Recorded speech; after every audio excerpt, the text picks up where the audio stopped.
Papunta na nga po ako sa gubat para po maghahanap ng mga tuyong kahoy at para po may panggatong. Mag-isa nga po akong pumunta dito dahil po maliit pa lamang ang aking anak.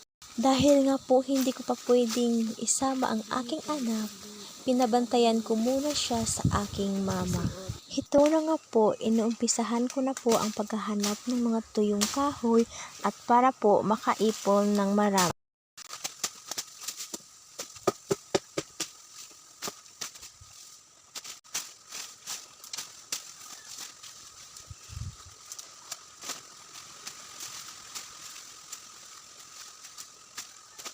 Ito na po lahat ang aking kahoy. Nabigkisan na po at nagpapahinga na po muna saglit dahil nga po sa pagod at uhaw na uhaw. Buti na lamang ako ay may bitbit na tubig. Pauwi na nga po ako at kailangan ko po talaga silang kargahin pa isa-isa. Ihahatid ko po ang isang bigkis ng kahoy doon banda sa may sapa at babalikan ko ulit yung natirang dalawa kong kahoy.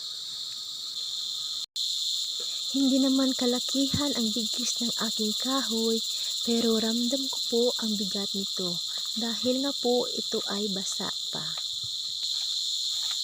Nakarating na nga po ako sa may sapa at kailangan ko na rin ulit ilipat ang aking kahoy sa may bandang taas. Dahan-dahan na nga po akong umakyat dahil sa bigat ng aking dala at marami pong kahoy na kaharang at mga sanga. At meron ding mga tinik ng kawayan. Hindi ganun kadali ang manguha at maghanap ng mga tuyong kahoy, lalo't malayo sa iyong tirahan at mahirap ang daan.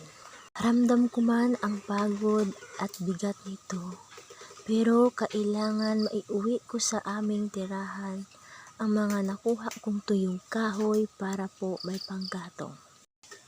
Lalo na kapag umuulan, mahirap pag wala po tayong panggatong dahil wala po tayong gagamitin sa ating pagluluto sa araw-araw. Nagmamadali na nga po ako sa aking pag-uwi dahil alam ko at ramdam ko na hinahanap na po ako ng aking anak at nag-alala na rin po ang aking ina. Dahil nga po sa bigat nitong kahoy ko, hirap na rin po lumanghap ng sariwang hangin dahil po nasa mababang lugar po tayo.